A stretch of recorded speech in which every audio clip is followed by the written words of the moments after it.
Boa tarde, internauta que nos acompanha ao vivo nesta segunda-feira, dia 4 de fevereiro, diretamente aqui de Brasília, dos estúdios do PT na Câmara.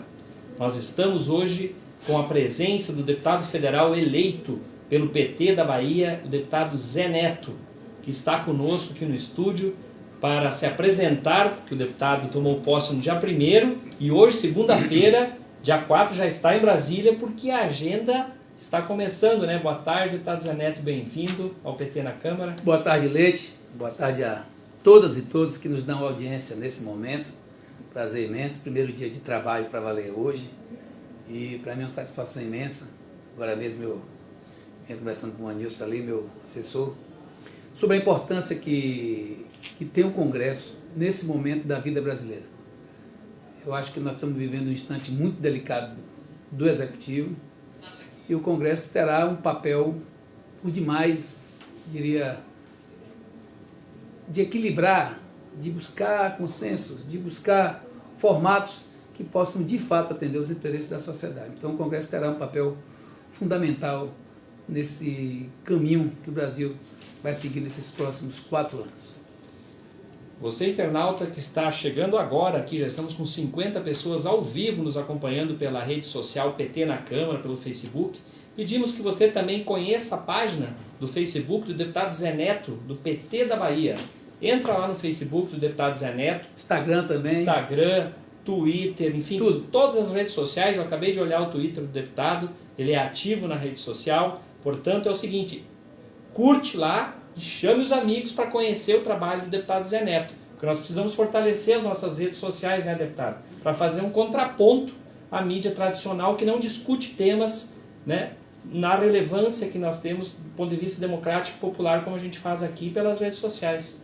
Nós estamos te esperando lá, podem acessar e vamos conversar nas redes sociais, todas elas. Eu acho que, paradoxalmente, nós temos 2 grandes tarefas. Uma é de entender e fazer funcionar melhor as redes sociais. Inclusive, está aí o exemplo para a gente aprender com o que aconteceu na última semana do primeiro turno, que eu acho que foi ali que a gente perdeu a eleição, quando, de forma, diria, ilegal, e uma montagem que foi feita dentro das redes sociais, principalmente nos zaps, mais de 1 bilhão de zaps foram lançados aí na última semana, de cards e mensagens, todos lembram, e muitas grandes e esmagadora maioria fake news, e que deu uma onda naquela última semana do primeiro turno, que foi algo inimaginável. Então as redes sociais são imensamente importantes, mas também tem muita importância o corpo a corpo, junto do eleitor, junto da comunidade, junto do dia a dia, das pessoas todas, dos movimentos sociais, das organizações. Eu acho que a gente vem de uma experiência no nosso mandato. Eu sou deputado estadual, fui deputado estadual 4 mandatos. Da sua trajetória. Eu fui vereador em Feira. Vereador em Feira de Santana, né? Comecei minha vida no movimento estudantil, sou formado em Direito pela UFBA. Tive o orgulho de ser presidente do diretório acadêmico da UFBA na época, da Faculdade de Direito, o Rui Barbosa, o diretório Rui Barbosa. Fui também do DCE, em 80, eu cheguei na Universidade em 84, fazendo Física, depois fui para Direito em 86, 85 eu fui do DCE da Universidade, fui coordenador geral, e de lá para cá fiz política a vida toda, formei, voltei para Feira de Santana, minha cidade natal, onde eu moro inclusive com minha família, e de lá voltei à política em 96. Depois aí, em 2000, eu fui eleito vereador, na época eu tive a sorte de ser o mais votado. Isso proporcionou 2 anos depois, naquele ritmo ali, uma candidatura do presidente Lula fortíssima para competir, e ganhou, inclusive, na época de 2002, a presidência, e eu me tornei deputado estadual quando o Lula chegou para presidente em 2002. Daí em diante são 4 mandatos, na oposição eu fui presidente da Comissão de Meio Ambiente, chegando ao governo eu fui por 4 anos presidente da Comissão de Justiça, depois por mais 4 anos do segundo governo de Wagner fui líder do governo, e agora no primeiro governo de Rui, durante 4 anos eu voltei a ser líder de governo. Sim. E venho com essa experiência para cá, para contribuir com minhas companheiras, meus companheiros, nesse processo que não vai ser fácil, de enfrentamento dessa onda conservadora que nós estamos vivendo no país, e que é na política que nós vamos ter que resistir, enfrentar e buscar novos horizontes para o nosso país. Deputado Zé Neto, hoje o ministro Sérgio Moro, inclusive, está nesse momento aqui na Câmara dos Deputados. O governo federal trouxe a mensagem presidencial e o ministro Sérgio Moro apresentou esse pacote que ele chama de combate ao crime organizado no país. O senhor, como advogado, já certamente leu as notícias da imprensa. Quais as considerações que o senhor faz sobre este discurso do Moro de combate ao crime organizado, combate à corrupção, a prisão em segunda instância, esses pontos gerais que ele... E licença para matar, né? Licença para matar jovem, polícia. Como é que o senhor está vendo isso? O que é que eu fico muito preocupado com tudo que vejo? Falar dos resultados é simples. Falar dos enfrentamentos superficiais tem sido mais simples ainda. E fazer chavões como bandido bom é bandido morto, essa coisa toda que a gente vem ouvindo aí, isso tudo está muito mais para mensagem de internet do que propriamente para resolver nossas vidas. Ação prática. Né? Ação prática e, diria, de injeções concretas do problema. Eu vou te dizer aqui uma coisa que eu vim da Bahia, a gente tem uma experiência muito importante na Bahia. Nós acabamos de vencer uma eleição com o nosso governador Rui Costa com 75% de aprovação. E a gente vem enfrentando muita dificuldade na Bahia. Mas o primeiro passo que a gente tem que dar a nível federal para pensar como é que a gente vai conseguir nos estados e nos municípios uma melhor condição de vida e passando inclusive pela segurança, é dar aos municípios e estados mais condição de fazer os enfrentamentos. Esse enfrentamento de segurança pública, esse enfrentamento que está se falando tanto, que foi tanto o tema deles na campanha, ele precisa ser feito principalmente você dando a condição dos estados terem mais estrutura, os estados terem mais conexão uns com os outros.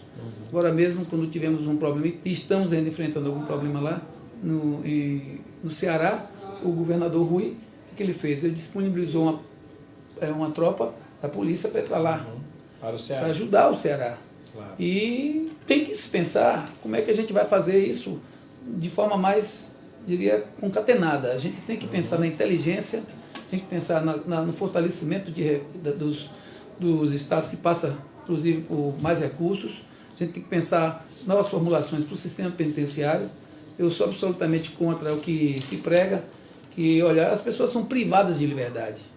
As pessoas não são condenadas à desumanidade. E eu acho que quanto mais a gente tem um sistema penitenciário agressivo, deturpado e como nós estamos vivendo em grande parte dos estados, é óbvio que nós vamos ter pessoas que vão para uma universidade do crime e vão sair de lá piores do que entraram. Na grande parte tem sido isso, felizmente. Então a gente tem que pensar a segurança pública. Eu sei que tem que ter algumas medidas agora, no curto e médio prazo, para que a gente possa ver algum reflexo mais imediato nos estados e nos municípios. Mas eu tenho certeza de uma coisa, não vai ser com letra fria e nem com essas ideias que me parece que são mais para propagar o que foi feito na Lava Jato do que propriamente para trazer um novo posicionamento da nossa segurança pública nos estados, nos municípios, no dia a dia das pessoas. Eu costumo dizer, primeiro, que as pessoas vivem nos municípios. Estado e União são entes. Então a gente tem que pensar como é que a gente coaduna do município até a União Federal, evidentemente, relações, principalmente na distribuição de recursos, principalmente na busca de unidade entre esses três entes, que possa realmente fazer com que o Brasil enfrente de forma organizada o crime, que está aí de forma organizada também, sim, fazendo uma construção muito, diria, muito ruim no dia a dia das pessoas, com violência, com tráfico, com contrabando de armas. Inclusive, é uma das coisas que me preocupa, é que há poucos dias você viu a decisão do governo. Ao mesmo tempo que o governo faz a posse de armas, né? Claro, agora, se você lembrar, isso tudo é feito num processo que deveria ter sido um pouco mais debatido. Eu acho que deveria ser um pouco mais debatido, até porque o crime organizado vai continuar trazendo armas para cá, rompendo fronteiras, sem nenhum controle fiscal, sem nenhum controle do dia a dia, que vai se misturar a tendência é agravar a situação muito, que nós estamos vivendo. Então, não sei, eu acho que a gente precisa aqui no Congresso, quando chegar esse projeto para cá, a gente ter a capacidade de se debruçar sobre ele e dar o tom do que realmente a gente precisa, principalmente, como eu estou dizendo, do fortalecimento da segurança pública nos estados e fazendo com que essa segurança funcione de forma mais ordenada e num processo de comunicação e inteligência mais aprimorado. Isso tem dado resultado e isso a gente precisa fazer o mais rápido possível. Nós estamos ao vivo para você, internauta, que está chegando agora à página do Facebook do PT na Câmara, com o deputado federal Zé Neto, eleito pelo PT da Bahia. Nós estamos ao vivo também pela página do Facebook do deputado Zé Neto. Pedimos que você que está assistindo a essa transmissão pelo PT na Câmara, também entre lá na página do deputado Zé Neto, curta, comente e compartilhe esta publicação. Chame seus amigos para acompanhar o trabalho do deputado Zé Neto aqui na Câmara Federal e também de toda a bancada do Partido dos Trabalhadores. O deputado tem a Adriana Silva, que está dizendo o seguinte aqui: deputado Zé Neto, como sempre, uma figura importante para a política baiana, sempre contribuiu para a construção de políticas públicas para a sociedade baiana. Não tenho a menor dúvida de que fará um excelente trabalho na Câmara Federal. Conte conosco, companheiro. Aqui, Adriana Silva se manifestando, assistindo a nossa transmissão. Um abraço, Adriana. E hoje é o primeiro dia de trabalho. E aqui não vai faltar trabalho e não vai faltar também determinação para fazer com que os interesses do povo baiano sejam defendidos. Vamos fazê-lo. Não se preocupa não que nós vamos trabalhar para que o povo baiano tenha orgulho de ter aqui um defensor a mais no dia a dia das grandes labutas aqui do Congresso Federal. A Cilda Rodrigues, também obrigado pela audiência, a Cilda, a Estela, Maria Luísa. A Cilda diz o seguinte: queremos justiça, todos os investigados, condenados e presos, Flávio Bolsonaro e todos os ministros que estão envolvidos em corrupção, e que liberte o Lula. Eu acho que essa coisa que você falou é importante porque eu sou advogado e tem hora que eu olho, eu fico impressionado com o que a gente vê.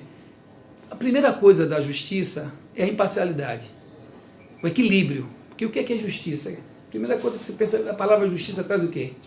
Uma coisa justa, equilibrada, equânime. Quando a gente assistiu a semana passada, esse absurdo de duas juízas que estão agindo de forma abrupta, e inclusive é claro que tem também o aval e uma coisa consensualizada aí com o ministro Moro. É uma pena a gente ver que o ministro da Justiça não percebeu a grande importância de termos o presidente Lula sendo tratado com a dignidade e com a hombridade que merecia. Porque, gente, onde é que você já viu quantas vezes nós vimos gente do crime organizado, gente dos calabouços da marginalidade sendo entrevistados, presos e sendo entrevistados pelas televisões brasileiras. O Lula está praticamente incomunicável. Morre o irmão do Lula na terceira instância, porque na primeira e segunda não admitiram a ida dele para o enterro do irmão. Nem a ditadura militar fez isso, gente. Ele foi para o enterro da mãe. Exatamente. E isso, qualquer coisa que se faça nesse momento aqui nesse Congresso, que, por exemplo, hoje o ministro traz para aqui um projeto de lei, ou pelo menos ideias, para que você aqui possa discutir o que é que o governo pensa de projeto de lei para combate ao crime organizado, melhoria da segurança pública no país.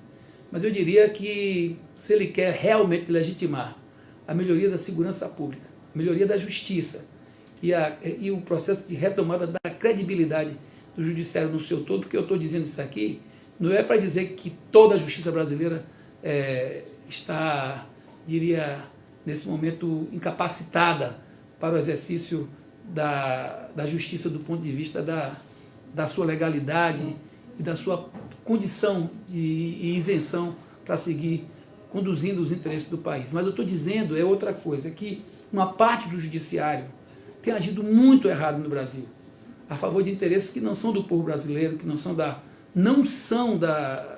nossa soberania, não são da nossa necessidade de termos um judiciário que realmente responda aos interesses da sociedade. Porque não é justo que a gente veja o presidente Lula preso por um apartamento que ele nunca morou, nenhum irmão dele morou, nenhum filho dele morou, ninguém dele morou, ninguém dele nunca teve posse nem propriedade desse apartamento.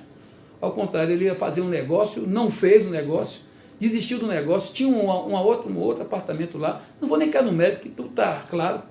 Depois diziam que eles tinham feito uma grande reforma, os movimentos sociais invadiram o apartamento, mostraram que não tinha reforma nenhuma. E o presidente Lula está preso, e cada dia a situação parece que se conflitua mais. E isso num paralelo onde diversos políticos, diversas autoridades que têm, e todos sabem disso, provas materiais robustas contra eles, contra elas, digo eles autoridades e elas autoridades, que poderiam ter outro destino que, infelizmente, não é o que está aí posto. Muitos, inclusive, estão nas prateleiras aguardando as prescrições, as decadências legais. Infelizmente, é uma coisa que a gente está assistindo e não vamos assistir de braços cruzados. No momento que esse projeto de lei do Moro chega aqui na casa, eu acho que é um momento também para a gente exigir que o judiciário, parte do judiciário, não ele no todo, porque eu ainda acredito na justiça, eu acho que a gente tem que continuar acreditando na justiça. Agora, uma parte do judiciário está contaminado por interesses políticos. E tomara que, no meio dessa convulsão que nós estamos vivendo de dificuldades aqui nesse Congresso, no país, a gente consiga encontrar luz e uma energia para tirarmos o Brasil desse atoleiro. Estamos ao vivo com o deputado Zé Neto, do PT da Bahia, pelas páginas do Facebook PT na Câmara e também pela página do Facebook do deputado Zé Neto. Quero mandar um abraço aí para a turma lá de Feira, principalmente lá do mandato. Hoje nós estamos vivendo o primeiro dia, né? Essa nova realidade. Isso. Uma realidade diferente. Continuaremos atendendo em Feira de Santana, né? Continuaremos atendendo em Salvador, estamos ajustando lá o espaço. Logo vamos anunciar aí o endereço de Salvador também.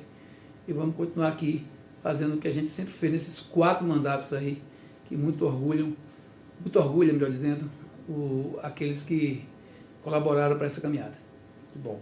Mas o senhor estava falando, deputado Zé Neto, sobre as ações do Moro, né, todas voltadas contra o Lula, essa perseguição, né, que o Lula, né, sofre até hoje. Né, mas aí a gente vê algumas contradições que a própria imprensa, né, mostra para a gente. Hoje a Folha de São Paulo traz uma matéria, né, em que o ministro do Turismo, Marcelo Álvaro Antônio, do PSL de Minas Gerais, disse que teria usado laranjas, né, umas mulheres lá que foram candidatas a deputado pelo PSL, que receberam valores, né, da campanha, né, e foram usados como laranja na campanha. A Folha comprovou, entrevistou as pessoas. Daí o juiz Sérgio Moro, perguntado sobre essa questão, disse o seguinte: se surgir necessidade, será apurado. Isso o Moro falou sobre a matéria da Folha hoje. E a outra contradição muito grande que o Alberto Youssef, o queridinho da Lava Jato, voltou a operar com dólar hoje. Está vendendo dólar no mercado, o Alberto Youssef. Solto. Livre, leve, solto. E Lula está preso. Não, e o Léo Pinheiro também domiciliar. Às vezes eu olho assim, nós vamos ter que resistir muito aqui.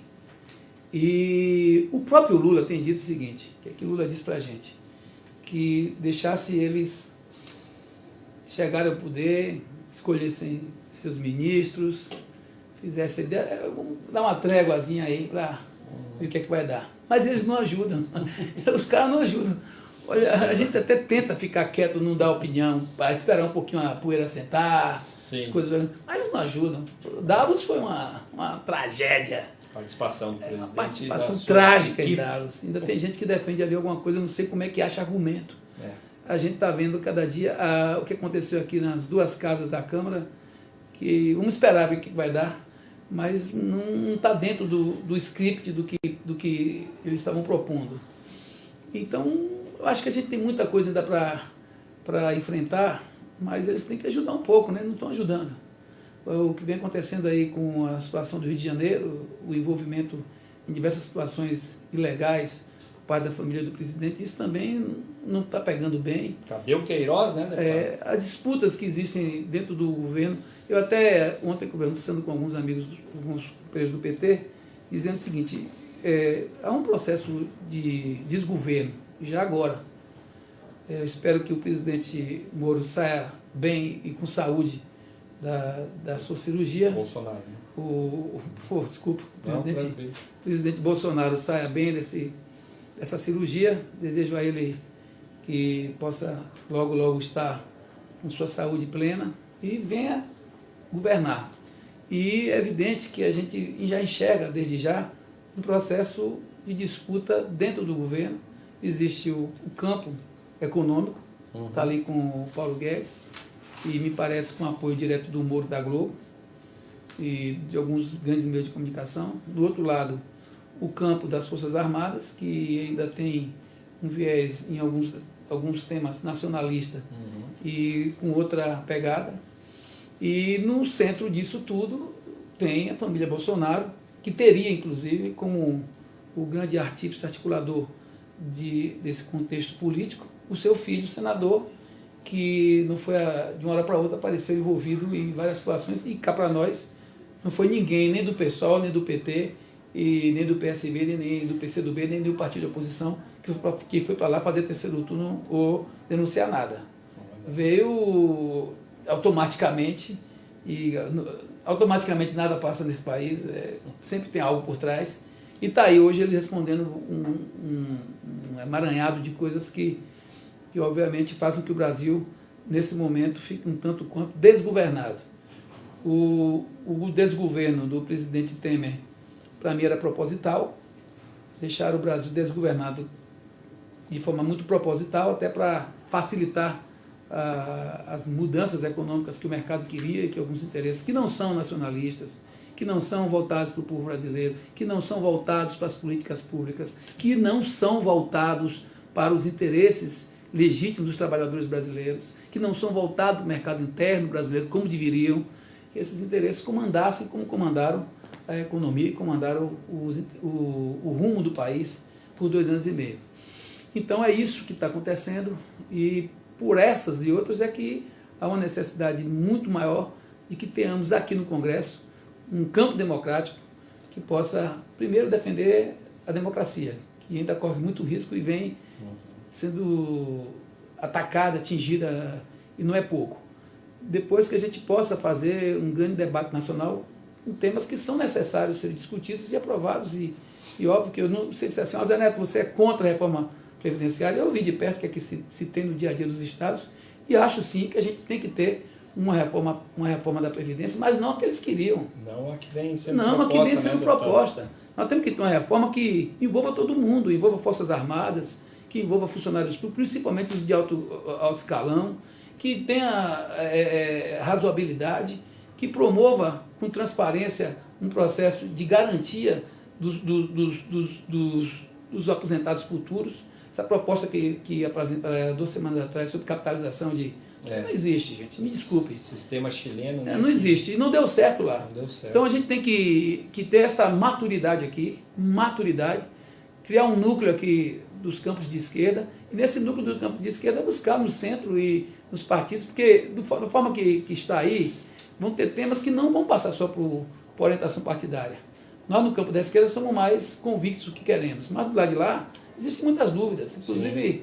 O resultado aqui do Congresso, o resultado do Senado, não dão essa folga que eles pensavam que tinha. E principalmente no Senado, que tiveram muitas fraturas. Então, é preciso fazer reformas, é preciso pensar num novo pacto federativo. Inclusive, foi tema da campanha deles, um dos temas mais intensos da campanha deles, o próprio presidente eleito, logo na noite que discursou, falou numa dessas entrevistas que ele deu e colocou claramente que iria trabalhar no Congresso e no Senado para que fizéssemos um novo pacto federativo, passando mais recursos para os municípios e para os estados, o que eu acho que é correto. Isso é correto, nós vamos cobrar aqui isso. Como vamos cobrar também uma reforma tributária justa, principalmente para o Nordeste, para o Centro-Oeste, para o Norte. Agora mesmo eu estou vivendo lá na Bahia, no Brasil inteiro nós estamos vivendo isso. aquela confusão lá de Israel, na história da mudança da embaixada, né? Já está gerando uma grave crise no setor de frangos no nosso país. Sim. A avicultura já está começando a sofrer muito os países árabes não com relação, vão mais, né? com relação a essa situação que nós estamos vivendo. E é preciso estabelecer com clareza que esse Congresso Nacional tem uma grande tarefa, No passado, quando apertava muito, o que é que eles faziam?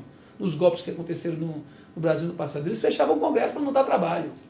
Só que hoje não cabe mais isso, não tem mais como pensar nisso, inclusive a segurança jurídica é um marco fundamental no processo econômico, então eles não são loucos de sequer se arvorar de qualquer situação que possa reduzir a força do Congresso, ao contrário, vão precisar muito do Congresso, muito do Senado, muito da Câmara, e a gente vai ter, nesse momento, assim, uma oportunidade grande de fazer com que pontes sejam criadas para a população, para a sociedade, e essas pontes possam traduzir os reais interesses da sociedade e especialmente dos mais necessitados. Eu hoje pela manhã, logo cedo, conversei com um presidente do sindicato rural, e ele preocupado, dizendo, rapaz, o que é que vai acontecer com a Previdência Rural? Essa é uma boa pergunta. Tem a medida provisória, né? 871, exatamente, né? Que eles tentam fragilizar os sindicatos. Né? Porque, Uhum. olha, gente, nunca na história do Brasil, nunca deu certo fragilizar a representação social. Em todos os aspectos. Inclusive a própria CNI está aí preocupada já. O Sistema S, O Sistema S já começaram a ver como é que a banda toca.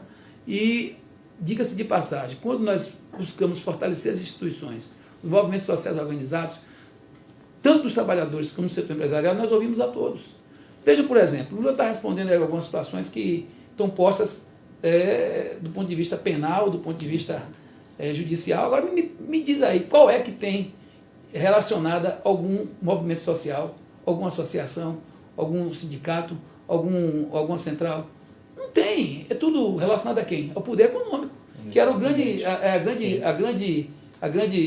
questionamento que eles faziam no passado, era que a gente não dialogava com o poder econômico. Exatamente. Dialogando com o poder econômico. Inclusive, outro dia eu vi uma situação, um artigo de alguém contra a gente, né, falando que Lula era acostumado a encher o avião de empresários e sair vendendo o Brasil. Gente, me desculpa. Você vê o Japão, quando chega aqui com as representações do governo japonês, com as missões, quantos empresários vêm? A China já vai direto no Brasil, que vão os empresários junto com os representantes do governo chinês. E não tem nada de errado você fazer o que é que o Brasil fez com Angola, o que é que o Brasil fez com Cuba, o que é que o Brasil fez com os países latinos, com a relação BNDES. O Brasil criou parceiros e todos pagaram, inclusive, de forma esmagadora os seus empréstimos. E foram importantes parceiros nossos na compra de produção brasileira, principalmente na parte de alimentos, de grãos, enfim. Então, eu acho que a gente tem que ter essa capacidade de, nesse momento aqui, fazer com que essas pontes funcionem e, muito especialmente, funcionem para que os interesses sociais e os interesses das pessoas mais necessitadas desse país possam repercutir aqui na hora da formação das leis. E isso, infelizmente, nessas medidas todas que eu tenho visto serem colocadas pelo atual governo, eu não vi nada assim relevante do ponto de vista das políticas sociais tão importantes, principalmente para os estados mais pobres. Então, Zé Neto, eu sei que o senhor já tem uma agenda puxada hoje aqui em Brasília, mas antes de o senhor se despedir aqui dos nossos parceiros, companheiros que estão nos assistindo, o senhor poderia adiantar para nós as principais linhas de ação do seu mandato, né?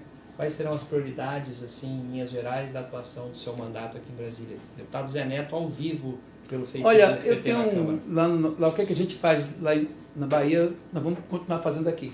Eu tenho uma relação muito afinada com muitos movimentos de trabalhadores, agentes comunitários, pessoal de transporte alternativo de vans, que é um movimento que cresce no Brasil inteiro, regulamentação do sistema de transporte alternativo de vans, que tem que ser regulamentado, ele de forma complementar ao sistema de transporte coletivo de ônibus, de metrô, de VLT, do que for.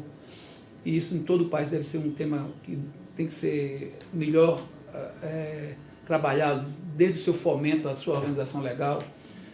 Temos também um trabalho importante nos setores produtivos, nas cadeias produtivas de frango, leite, carne, atacado, varejo, comércio, que a gente discute do trabalhador ao empresário, para fazer com que em determinados momentos a gente consiga essas cadeias produtivas, como eu agora há pouco lhe falei, com relação ao frango, por exemplo. Sim. Esse problema de Israel, ele afeta o grande exportador, como afeta também o pequeno produtor rural. Porque esse pequeno produtor, ele muitas vezes é agregado à indústria. Ele está produzindo lá na sua granja, que é familiar, e levando esse frango para a indústria, que é quem vai distribuir, quem vai vender. E essa situação tem que ser tratada. Então você tem esse debate que a gente também faz na Bahia, e aqui a gente tem esse interesse de fazer com essas discussões que vão desde fomento, que vão desde condições fiscais, que vão também nas condições logísticas, até o processo de uma construção onde nós possamos ver geração de emprego, de renda, defesa dos trabalhadores. Isso aí já é do nosso partido, já é da nossa lógica, principalmente fazer com que essas medidas conservadoras, essas medidas, eu diria, atrasadas até, não vou nem chamar só de conservadoras, são medidas atrasadas com relação ao Brasil, não possam continuar sendo propagadas e ganhando corpo aqui e no dia a dia do Congresso e no país. Então, temos essas bandeiras e no decorrer também do mandato, eu acho que a gente vai também aprimorando. E, claro, defender os interesses da Bahia. Isso pode ter certeza, nós vamos defender com todo vigor os interesses da Bahia. Eu tenho um trabalho lá muito importante também com relação à saúde. A gente trabalha muito com relação à saúde, a educação, que já é um tema também que está aqui de forma muito exposta na casa. É um tema muito, diria, muito contundente. Encerramos o ano com aquela história da escola sem partido. Depois aí começamos o ano com o ministro dizendo que universidade não é para todos. Então, é uma outra grande tarefa nossa. Enfim, vocês podem ter certeza que nós vamos ter um mandato disposto, um mandato que vai continuar com uma linha de atuação intensa e uma dedicação grande a essa confiança que nós recebemos do povo baiano. Nós recebemos nesta tarde e agradecemos aqui pela participação do deputado federal Zé Neto, eleito pela Bahia, que com certeza vai continuar representando muito bem o querido povo baiano e pensando, claro, no bem de todos os brasileiros. Este é só o primeiro encontro. Deputado Zé Neto, a redação aqui está sempre aberta, né, para que nós possamos desenvolver outros temas no decorrer aí dos próximos meses. Né? Temos uma bancada de 54 parlamentares, né, deputado, eleitos aí na última eleição, que tomaram posse agora dia 1º.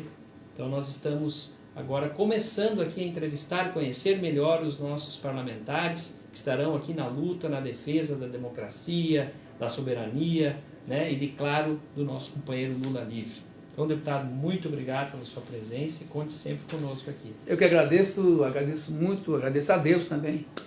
É um momento que a gente vive e precisamos ter muita fé. Eu sou católico, sou religioso e vejo nesse momento assim, a gente precisa de muita serenidade. Ainda ontem eu fiquei sozinho, logo cedo minha família voltou para a feira, minha mulher e minhas filhas, nossa família mora em feira. E quando elas saíram, eu saí sozinho aqui em Brasília, de tarde eu peguei o carro, saí rodando para conhecer ali com o GPS na mão e pensando a grande tarefa que é posta para nosso mandato, para mim pessoalmente, estar aqui entre os 513 deputados que terão um papel importantíssimo na história do povo brasileiro. Então eu só peço a Deus que me dê discernimento e capacidade de poder seguir em frente, e ao nosso partido aqui, podem ter certeza, o Partido dos Trabalhadores amadurecido, fazendo autocrítica. Nós erramos também. Essa coisa de achar que não erramos em nada, erramos, mas acertamos muito mais do que erramos. Os erros nos ensinam, os acertos nos impulsionam a fazer com que eles propaguem mais o bem e propaguem mais a defesa dos interesses do povo brasileiro, especialmente aqueles que mais precisam.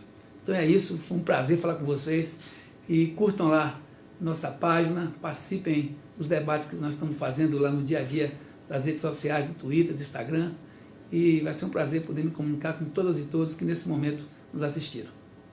Então, mais uma vez, muito obrigado pela sua audiência, pela sua participação, a todas as manifestações que tivemos aqui durante a entrevista com o deputado Zé Neto, do PT da Bahia. Uma boa tarde e sempre Lula livre. Boa sempre! Tarde.